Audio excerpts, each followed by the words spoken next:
Greetings, welcome.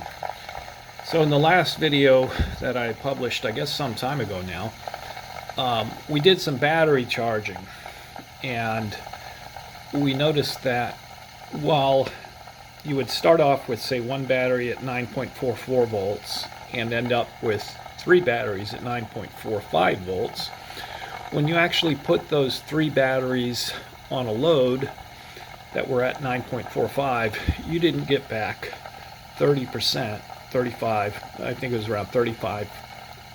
You didn't get back 50% of the capacity of the battery that you were discharging. So that was like strange and sad.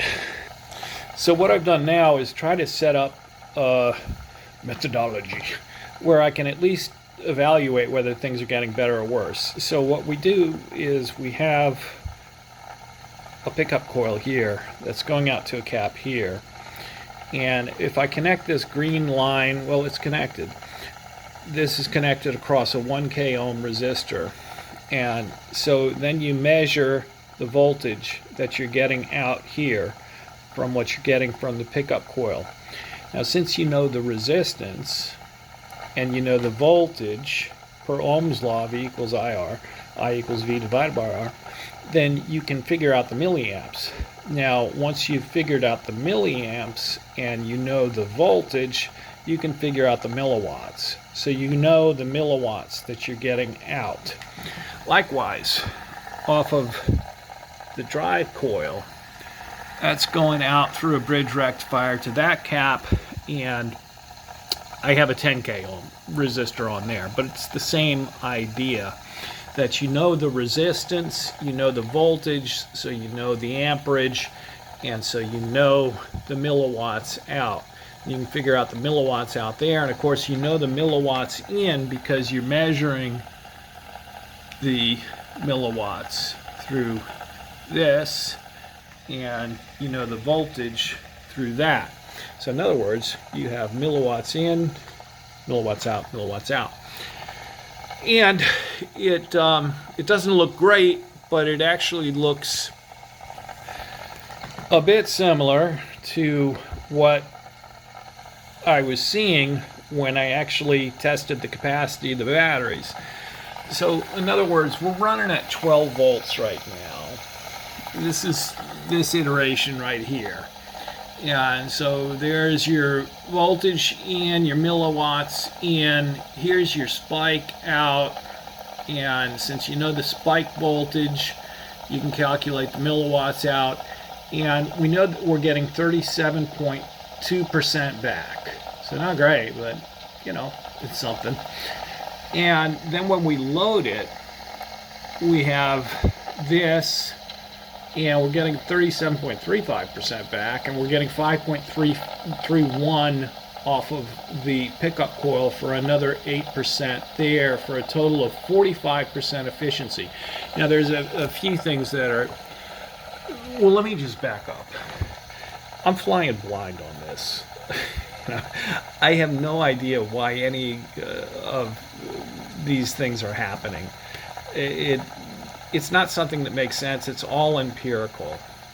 Now, one thing you can note here, I've been looking at the air gap extensively, and look at the position of the drive coil.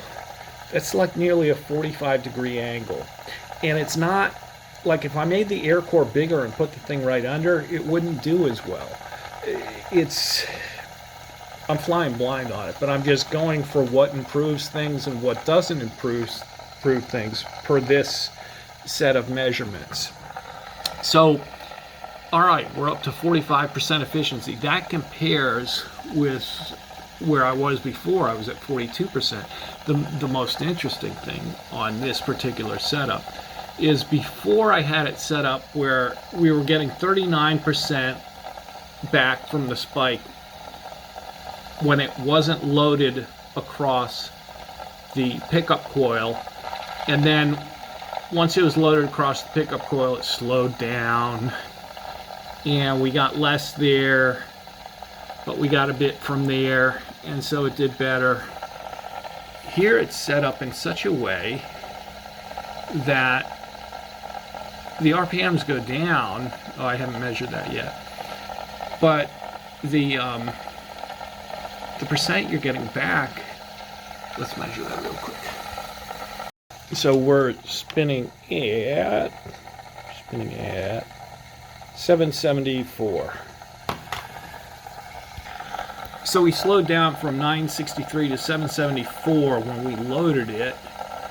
Our milliamp draw increased because we're going slower. The percentage we got back from the spike was the same or even a tiny bit better. And we got this back from there. So that's kind of cool. So I'll just point out one thing to you really quickly, is if we go back, originally I did this from 4 volts to 18 volts, going by 2 volts each time. And I was starting to do that here. So at 4 volts, that was the efficiency from the spike alone. This was the efficiency from the spike plus the pickup coil, 24%. So let's highlight that column. So if we look at that, here was the efficiency, 24% back at 4 volts, at 6 volts, at 8 volts, at 10 volts, at 12 volts, where we're at now, 45% back. So I'm going to take it up now to 18 volts because I thought that would be fun for people to watch it spin a little bit faster. So first we'll disconnect the load.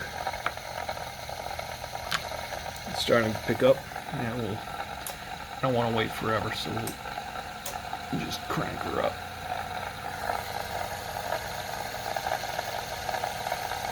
Alright, that's probably enough to, let's bring it back down to 18.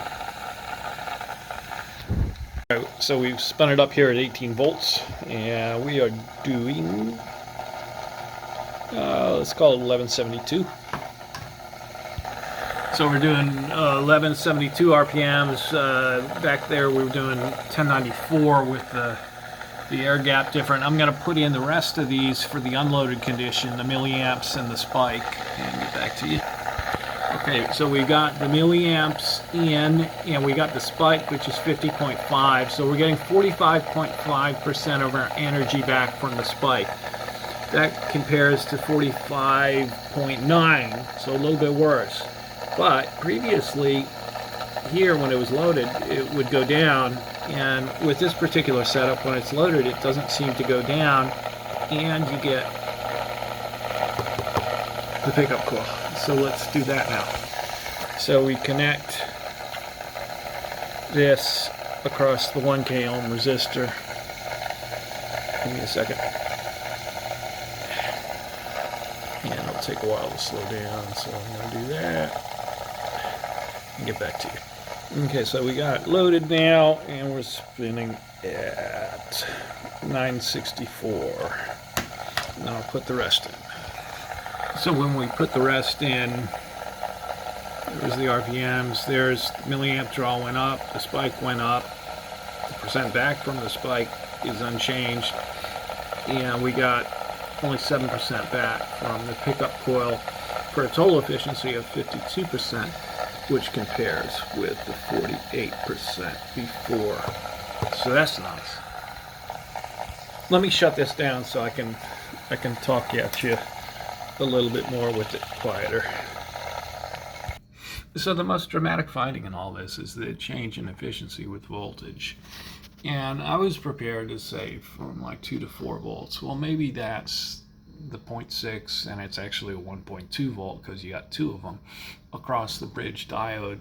But then it just went on and on and on out to, where are we here? Out to there. And I'll say I've extended it out to 30 volts. And the same trend continues. I don't know why that is. I'm just going to be entirely honest. I don't know why that is, but it's there and it's repeatable. I can't go above 30 volts because those are 60 volt AC relays, meaning 30 volts to each side. I have some 100 volt AC relays with the same on-state resistance, so I can go up to 50 volts, and they have reasonable 400 and 600 volt relays with reasonable on-state resistance, about the same as these. So you could go up to 200-300 volts if you wanted to. So far I haven't seen a great deal of change with wire gauge. So you could have narrow wire gauge so you're not spinning it like, you know, trying to spin at 10,000 RPMs or something like that where everything wants to blow apart. But this is close to good enough for, you know, one drive coil. You know, it's going to be pushing the thing, and, you know, one pickup coil. There are of course a lot of other ways you could think of to improve this, including, you know, a second drive coil. And I don't want to start on that. But you can think about what happens with the induction and resistance and the motive force. You can think about, and I don't think Rick Friedrich was the first one to do this. In fact, I think you can see this in one of John Bedini and Ron Cole's lab notes. You know, if you put this here and have another rotor up there with magnets, then you, at a minimum, you bring both of the positive and the other end to bear, things like that. So there's lots of things to do to improve. And not even to get it. I mean, I think one of the first things I'm going to do is do a magnetic ramp motor. Is certainly on the front burner, not the back burner, or the V-gate as some people call it. I see Robert Murray Smith, I haven't watched the video yet though, is recently talking about V-gates. So yeah, there's stuff there too. But the most important thing here is what we're getting here in terms of efficiency going to show up when we do the battery charging. So in other words, in the last battery charging, well, it was the first one I did, charging episode, we got like 30% back, even though the voltages looked like it was over unity. We got 30% back. This is saying from the, you know, measuring the resistive loads, we should get over 52% back. So if I put this on a battery charger, are we going to get 50% back? And it would be nice if we got that, or, you know, or better. But it would be nice if we got not worse than that, because that would mean that what we're measuring here actually has some real world relevance as relates to, you know, battery charging. So I'm going to do two more things here, and then I'm going to set it up for battery charging. If you haven't noticed yet, I'm not going to run it at 9 volts. I'm going to run it at 18 volts and whatnot. But the first thing is I'm going to add mass, and so that should allow it to spin a little bit faster, which means, you know, a tiny bit, I think, more efficiency from here, and a modest amount of more efficiency from here is my expectation. Now, the other thing I've done is I've thrown this guy together, and those are neodymiums. This is scary. And I want to see per, you know, this sort of measurement. I'm not going to do it with battery charging first. I'm going to do it with this. But I want to see, you know, is it better? Can you get a lot more motive force out? Or are the fields interacting such that you can't? But again, this is like scary strong with these magnets.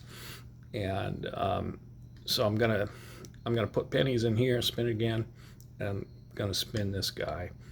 And that's all I'm gonna do for today. All right, I've added a little bit of penny mass to the rotor. And ideally, nothing else has moved. So, all right, this is getting fun. So we've added the pennies. We're spinning at 520, we'll call it 529. So I copied this from before, and I copied it a second time just so I can look over and see. So we were doing 486, we're now doing 529. All right, this is getting fun. So we've added the pennies. We're spinning at 520, we'll call it 529. So I copied this from before and I copied it a second time just so I can look over and see. So we were doing 486, we're now doing 529. All right, maybe I shouldn't have skipped all the intermediate steps, but here at 12 volts, we're spinning at like 1192. And it's still kind of climbing. We'll call it 1193 as opposed to 965. Our amp draw is, oh shit, the penny just flew off. Did you hear it? All right, as you can see, two pennies flew off. So as Patton said in the battle, after he came up on the battle with all the dead, God help me, so I love it. So I need to put the cap on there and tape it down so that doesn't happen again. But we could see it was speeding up a lot, and I suspect we'll get that out to at least 55% at 18 volts. And then what I'm also going to do tonight is look at this beast, which is set up bipolar, and see if there's much better off the pickup coil. But the main thought here is just to see when I get this out, I've got it out to 52% now, maybe I'll get it to 55 or 60% efficiency. When I do the battery tests, is it going to again be 30% efficient, or is it going to match that and be 50-55% efficient, or perhaps it'll be 75% efficient? So it would actually be nice if it matches within a couple percent what I'm seeing here, because then you don't have to do 8-hour battery tests every time. You just set this up and say, okay, we're getting better, we're getting worse. So before I do the battery test, I'll fix this and I'll probably run it out to like 24 or 30 volts and see what kind of efficiency we have. And then, as I said, we'll use this beast and see, is it better or is it worse with the super strong magnets. So that's about it for today. Can't think of anything else to talk at you about. May God preserve our president. But before he might, hopefully not, start the Battle of Armageddon in the Middle East, remember, as his wife Melania says, be best, everyone. Keep smiling. Talk to you later.